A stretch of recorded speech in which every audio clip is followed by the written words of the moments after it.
Kennedy, who wants big changes to the bill. I don't know what will happen in the House, but let's say, Senator, they do pass it by hook or crook, and then it gets to you. What would you want to see change if it is pretty much the measure that we've heard talked about?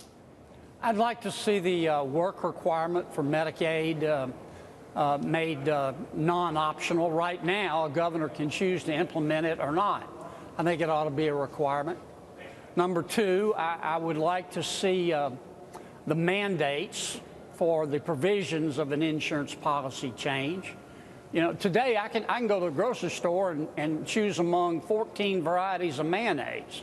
I don't know why I shouldn't be able to do that for health insurance. Right now, under Obamacare, the government's telling every insurance company, which is taxing, by the way, after it taxes them, government tells them what they got to put in the policy, and one size doesn't fit all. I don't like that. I'm not giddy with joy over the bill right now, but I think it can be improved, and it appears to me that it's better than Obamacare. All right. Let me ask you, Senator, we're getting indications here that Speaker Ryan still plans to hold this vote today, which means that he's optimistic the votes are there, the 260 votes are there in the House to get it approved today. I would assume that if he didn't think he wouldn't dare bring it to the floor. Am I missing something or what? Well, you're probably right, but I think it's going to be very close, and I think some of the votes are fluid. I don't know if it's going to pass. Yeah. If it doesn't pass, it's not going to be the end of civilization. Well, that's a good point. I mean, we should step back and try again. Here's why some people worry about, as you're aware better than I, sir, that if it doesn't pass, whatever the merits or lack thereof in this, that it pushes everything back in the Republican agenda. Do you buy that? And do you think if this is getting to be such a thorny issue that Republicans dump it for the time being and focus on comprehensive tax reform?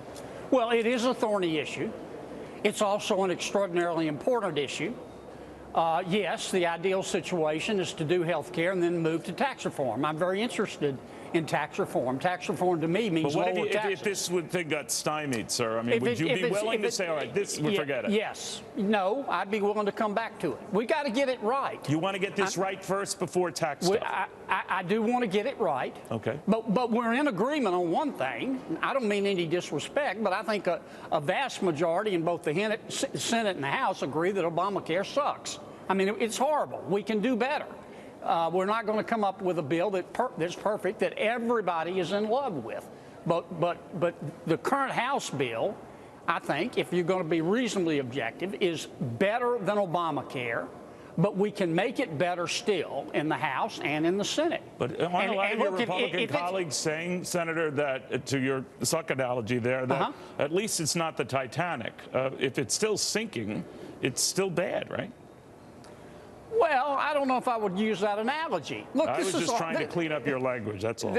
Yeah, I understand. I said I meant no disrespect. I'm kidding you, I'm kidding. But I think that's what my way of expressing it. I think that's what the majority of the American people think. Look, I'm interested in primarily lowering costs, to help 20 million people, and they're important 20 million, but to help 20 to 25 million Americans.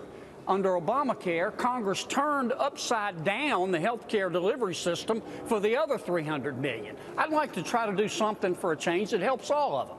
And for a change, I'd like to try to design a system that looks like somebody designed it on purpose. Senator